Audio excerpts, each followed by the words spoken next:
భ్రమరాంబ వల్ల కళ్ళు తిరిగి పడిపోయిన ఇందు గురించి డాక్టర్ ద్వారా గుండె పగిలే నిజం తెలుసుకున్న రాజ్ రేఖ. అసలు ఇదంతా ఎలా జరిగిందనేది వీడియోని స్కిప్ చేయకుండా చివరి వరకు చూడండి. బ్రహ్మముడి అప్కమింగ్ ఎపిసోడ్స్లో ఏం జరగబోతుందో ముందుగా తెలుసుకోవాలి అనుకుంటే వీడియోని లైక్ చేసి ఛానల్ని సబ్స్క్రైబ్ చేసుకుని పక్కనే ఉన్న బెల్ సింబల్లో ఆల్ పై క్లిక్ చేయండి.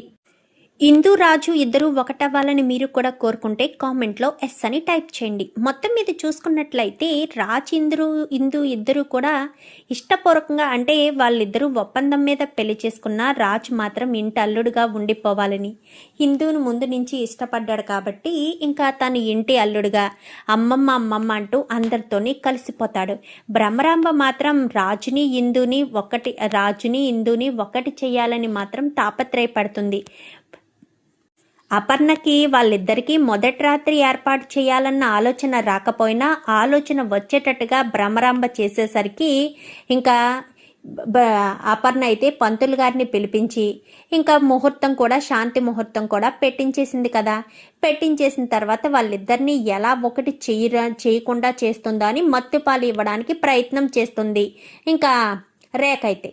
కానీ దాన్ని ఎత్తుని పై చిత్తు చేయడం కోసం భ్రమరాంబ ఎప్పుడూ రేఖను చూస్తూనే గమనిస్తూనే ఉంటుంది కదా. అయినా రేఖ ప్రతి ఒక్కటి కూడా భ్రమరాంబకు చెప్పే చేస్తుంది కాబట్టి మత్తుపాలు ఇచ్చి రాజుని పడుకోబెడదామనుకుంటున్నావా? రాజుకి మత్తుపాలు కాదు, మరొక పాలు ఇచ్చి వాళ్ళిద్దరూ ఒకటయ్యేటట్టు చేస్తాను అన్న ఉద్దేశంతో ఇంకా పాలల్లో వేరేది కలిపి ఇవ్వడంతో రాజు ఇందు ఇద్దరు కూడా ఒకటవుతారు. ఇద్దరు ఒకటయ్యేసరికి ఇంకా మరుసటి రోజు ఉదయాన్నే ప్రతిరోజు కూడా 3 రాత్రులు గడపాలి కదా. 3 రాత్రులు కూడా అలానే రోజు మత్తుపాలిచ్చి పంపించడం, తర్వాత భ్రమరాంబ మార్చేయడం. ఇంకా ఈ రకంగా ఇద్దరు కూడా ఒకటవుతారు. ఇద్దరు కూడా ఒకటయ్యేసరికి ఇంకా రాజ్ అయితే చాలా హ్యాపీగా ఫీల్ అవుతాడు. ఏంటి నువ్వు చేస్తున్నదేంటి అనగానే, నేను చేస్తున్నదేంటి, నేను నిన్ను ప్రేమించాను, అందుకే నేను కావాలని చేశాను. పెళ్లి చేయకపోయినా మొదటి రాత్రి అయినా చేస్తున్నారు కదా, పెళ్ళి ఎలాగా అందరి దృష్టిలో అయిపోయినట్టే, నీ దృష్టిలో కూడా అయిపోయినట్టే అనుకో అని చెప్పి మాట్లాడేసరికి, నేను ఇక్కడ నీకు సపోర్ట్గా లేకపోతే ఆ రేఖ నిన్ను ఊరుకుంటుంది అనుకుంటున్నావా? అస్సలు ఊరుకోదు, అందుకే నేను నీకు ఇక్కడ సపోర్ట్గా ఉన్నాను, అది నువ్వు గుర్తుపెట్టుకో అని చెప్పి రాజ్ అయితే చెప్తాడు. ఇంకా రేఖ ఎలా అయినా వీళ్ళిద్దరినీ విడదీయాలి అన్న ఉద్దేశంతో ఉంటుంది. అపర్ణ మాత్రం ఇంకా వాళ్ళ ఇంటికి వెళ్తుంది. వాళ్ళ ఇంటికి వెళ్ళేసరికి, అంటే రాజుని పెంచిన తల్లిదండ్రులు ఉన్నారు కదా, వాళ్ళ ఇంటికి వెళ్ళడంతో ఇంకా లోపలికి వెళ్లకుండానే బయట నుంచి ఉండగానే వాళ్ళు బాధపడుతూ ఉంటారు. ఎందుకంటే తన కొడుక్కి జాబ్ పోయింది కదా, సో ఆ బాధలో వాళ్ళు బాధపడుతూ ఉంటారు. బాధపడుతూ ఉండేసరికి అపర్ణ వాళ్ళ మాటలన్నీ విని లోపలికి వెళ్తుంది.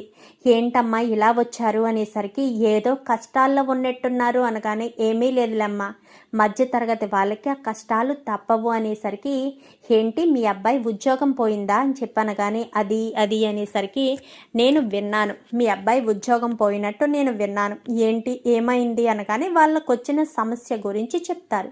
చెప్పేసేసరికి, అవునా, వేరే ఎక్కడో ఎందుకు, స్వరాజ్ గ్రూప్ ఆఫ్ కంపెనీలోనే నీకు జాబ్ ఇస్తాను, మేనేజర్గా జాబ్ చేసుకో, నేను ఇప్పుడే ఫోన్ చేసి చెప్తాను కానీ, అమ్మ అంత సహాయమా అని చెప్పాను కానీ, అవును ఎంప్లాయీగా చేయవా, పోనీ మేనేజర్ అయితే మేనేజర్ గారికి నేను ఫోన్ చేసి చెప్తానంటున్నాను కదా, నువ్వు వెళ్ళు మేనేజర్ గారిని కలువు, నేను అపర్ణ గారు పంపించారని చెప్పు, లేదంటే అక్కడికి వెళ్ళి నాకు కాల్ చేయి, నేను మాట్లాడతాను, ఇదిగో నా ఫోన్ నెంబర్ అనేసరికి సరే అని ఇంకా తను రెడీ అయి వెళ్తాడు. ఈలోపు మేనేజర్కి ఫోన్ చేస్తుంది అపర్ణ ఫోన్ చేసేసరికి, చెప్పండి మేడం అని చెప్పాను కానీ, నేను పలానా అబ్బాయిని పంపిస్తున్నాను, మన ఆఫీస్లో ఎందులో ఫ్రీగా ఉంటే అందులో అబ్బాయిని జాయిన్ చేయండి అనగానే, సరే మేడం అని చెప్పనేసరికి ఇంకా అక్కడికి వెళ్తాడు.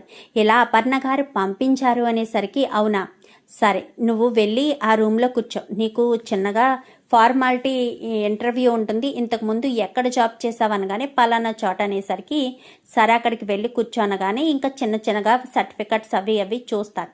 చూసాక సరే ఆ పోస్ట్లో కూర్చొని నీకు వర్క్ అలర్ట్ చేస్తాను, నేను పంపిస్తాను అని చెప్పి వర్క్ అలర్ట్ చేస్తారు.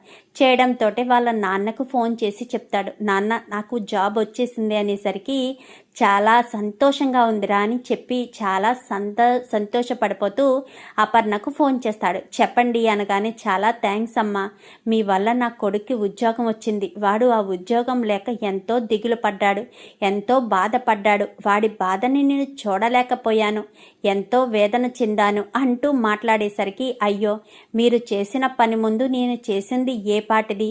మీరే గనక ఆ రోజు మీ సొంతమని అనుకోకపోయి ఉంటే ఈరోజు నా మనవడు నా దగ్గరికి వచ్చేవాడు కాదు కదా, చాలా థ్యాంక్స్ అని చెప్పి ఇంకా అక్కడి నుంచి ఫోన్ కాస్త పెట్టేసేసరికి ఇంకా రాజ్ కావ్య ఇద్దరు కూడా ఇక వాళ్ళు కొంచెం దూరంగా ఉంటున్నారనుకున్న ప్రతిసారి కూడా భ్రమరాంబ ఇలానే పని చేస్తూ ఉంటుంది.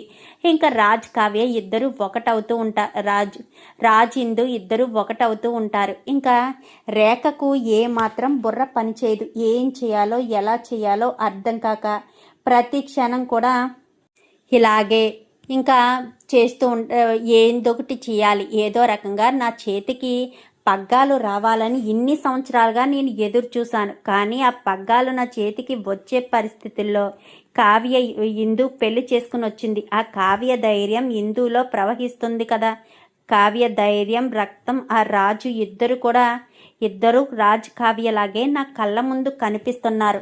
వాళ్ళు ఎంత ఇండిపెండెంట్గా ఎంతలా ఏ సమస్య వచ్చినా ఇద్దరు కలిసి ఎలా ఉండేవారో వీళ్ళు కూడా అలానే ఉంటున్నారని రేఖ కాస్త అనుకుంటూ ఉంటుంది.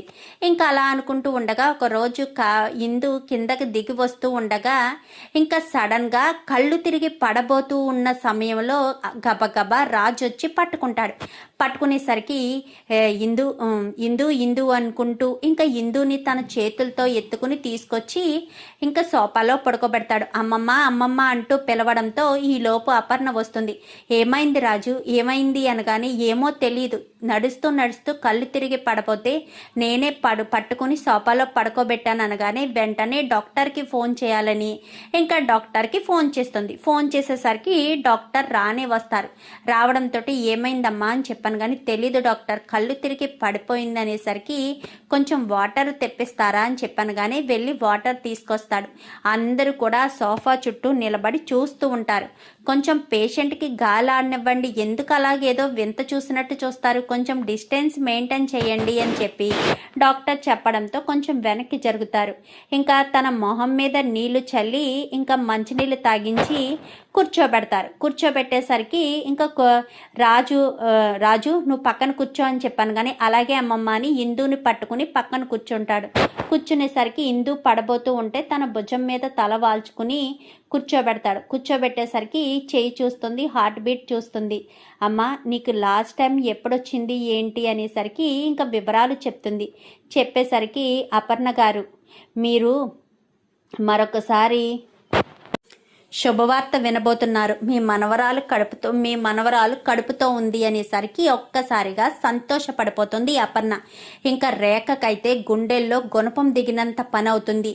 ఏంటి డాక్టర్ ఏమంటున్నారు అనగానే, అవును ఈ అమ్మాయి కడుపుతో ఉంది, అందుకే నీరసంగా ఉండడం వల్లే కళ్ళు తిరిగి పడిపోయింది. ఏ అమ్మాయి ఈ మధ్య వాంతులు కానీ వికారంగా కానీ అనిపించిందా అని చెప్పనగానే, అవును డాక్టర్ వికారంగా వాంతులుగా అనిపిస్తున్నాయి, ఎందుకో ఏంటో ఫుడ్ ప్రాబ్లం ఏమో అనుకున్నాను అనగానే, అది ఫుడ్ ప్రాబ్లం వల్ల వచ్చిన ఇబ్బంది కాదమ్మా, నువ్వు కడుపుతో ఉన్నావు అందుకే నీకు ఇలా జరిగింది అని చెప్పి ఇంకా అపర్ణ కాస్త చెప్పడంతో ఇంకా వెంటనే సంతోషంగా చాలా హ్యాపీగా అయితే ఉంటారు. రేఖ మాత్రం షాక్ అయిపోతుంది. ఇదేంటిది, ఈ ఇందు కడుపుతో ఉండడం ఏంటి, అసలు ఇందుని వీడిని శాశ్వతంగా విడదీయాలి అన్న ఉద్దేశంతో నేనుంటే ఇది తల్లి కావడం ఏంటి, దీన్ని అసలు ఎలా జరిగింది, ఇది నేను ఎప్పటికప్పుడు వీడికి మత్తుపాలు ఇస్తున్నాను కదా, మరి అసలు వీళ్ళిద్దరూ ఎలా కలిశారు, ఎలా జరిగి ఉంటుంది ఇదంతాను అని చెప్పి ఇంకా రేఖ అయితే తెగ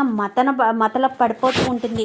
మతల పడిపోయేసరికి, ఏంటి పిన్ని ఏంటి అంతలాగా ఏం మాట్లాడవేంటి, అంత సైలెంట్గా ఉన్నావేంటి, నీకు సంతోషంగా అనిపించట్లేదా, నా భార్య తల్లి అవుతుందంటే నీకు సంతోషం అనిపించట్లేదా అని చెప్పి మాట్లాడేసరికి, నేనెందుకు సంతోషంగా లేను, నేను చాలా సంతోషంగా ఉన్నాను రాజు, చాలా హ్యాపీగా ఉన్నాను అని చెప్పనగానే, మరి ఆ సంతోషం నీ మొహంలో కనిపించట్లేదేంటంటీ, మరి నువ్వెందుకు అంత డల్గా ఉన్నావు, సెలబ్రేట్ చేసుకోవాలి కదా, ఈ ఇంట్లోకి మరొక తరం రాబోతుంది.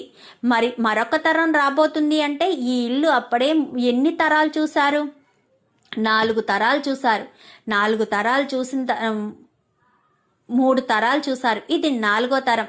మరి ఈ తరము ఈ ఇంట్లోకి, ఈ దుగ్గిరాల ఫ్యామిలీలోకి వస్తుందంటే ఎంత సంబరంగా ఉండాలి. మరి ఆ సంతోషం నీ మొహంలో కనిపించట్లేదు. ఓహో, నువ్వు ఈ ఇంటికి సంబంధించిన దానివి కాదు కదా, అమ్మమ్మ నాకు అన్నీ చెప్పింది. ఓకే ఓకే, అర్థమైంది. అందుకే నీ మొహంలో సంతోషం కనిపించట్లేదా? అర్థం చేసుకున్నానులే ఆంటీ, నేను ఇన్ని రోజులు తెలుసుకోలేకపోయాను. నువ్వు ఈ ఇంటికి సంబంధించిన దానివే అని అనుకున్నాను, కానీ నువ్వు ఇంటికి సంబంధించిన దానివి కాదు కదా, అందుకే అని చెప్పనేసరికి ఇంకా ఏం మాట్లాడాలో అర్థం కాదు. అర్థం కాక ఇక తెగ సంతోషపడిపోతూ ఇంకా చాలా హ్యాపీగా అయితే ఉంటుంది. చాలా హ్యాపీగా ఉండేసరికి ఇంత సంతోషం, ఇంత హ్యాపీనెస్ నాకు ఎప్పుడూ కలగలేదు. చాలా థ్యాంక్స్ రా మనవడా అని చెప్పి ఇంకా సుభాష్ ఇటు అపర్ణ ఇద్దరు కూడా చాలా సంతోషంగా ఉంటారు. ఇంకింత సంతోషంగా ఉండడంతో ఏం మాట్లాడాలో ఏం చేయాలో అర్థం కాక ఇందు కూడా దిగ్భ్రాంతిలో ఉండిపోతుంది. ఇంకా రేఖ అయితే ఏంటి సమస్యలు, ఏంటి ఇంకా నాకు ఆస్తి రానట్టేనా? ఇన్ని సంవత్సరాల నుంచి నేను మా అమ్మ సాధించలేంది నేనైనా సాధించాలి, ఆస్తిని సొంతం చేసుకోవాలి అనుకున్నాను. కానీ నేను ఆస్తి సొంతం చేసుకునేటట్టు కనిపించట్లేదే. ఇదంతా ఎప్పటికి క్లియర్ అవుతుందో, ఎప్పటికి ఇదంతా జరుగుతుందో. ఈ ఆస్తి నా చేతికి వచ్చేటట్టు ఏమీ కనిపించట్లేదు. ఏం చేయాలో ఎలా చేయాలో నాకేం అర్థం కావట్లేదు అని తెగ హైరాణ పడిపోతుంది ఇందు. ఏంటిందు ఏం మాట్లాడవేంటి అనగానే, ఏం మాట్లాడమంటావు వదిన, ఈ రేఖ కడుపుతో అవుతుంది అని నేను అస్సలు అనుకోలేదు అని చెప్పనేసరికి ఈలోపు రాజు వాళ్ళ తల్లి తండ్రి వస్తారు. ఏంటి అమ్మాయి కడుపుతో ఉందంట కదా, ఆవిడ అపర్ణ గారు ఫోన్ చేసి చెప్పారు అనేసరికి అవును నాన్న అని చెప్పాను. కానీ ఇంకా తెగ సంబరపడిపోతారు. వాళ్ళంతా కూడా ఇంటికి రావడం, సంబరాలు చేసుకోవడం, ఇదంతా చూసి చాలా సంతోషపడిపోతూ ఇంకా ఆనందపడిపోతూ ఉంటారు. ఇంకా మొత్తానికైతే భ్రమరాంబ వేసిన ప్లాన్తో రాజు ఇందు ఇద్దరు ఒకటయ్యి తను తల్లి కావడంతో రేఖకైతే షాక్ తగులుతుంది. మరి రేఖకి ఎలాంటి పరిస్థితి తీసుకురాబోతున్నారు రాజ్ ఇందులు చూద్దాం. మరి రాబోయే ఎపిసోడ్స్లో ఏం జరుగుతుందో. వీడియో నచ్చితే లైక్ చేసి ఛానల్ని సబ్స్క్రైబ్ చేసుకుని పక్కనే ఉన్న బెల్ సింబల్లో ఆల్ పై క్లిక్ చేయండి. Thank you for watching.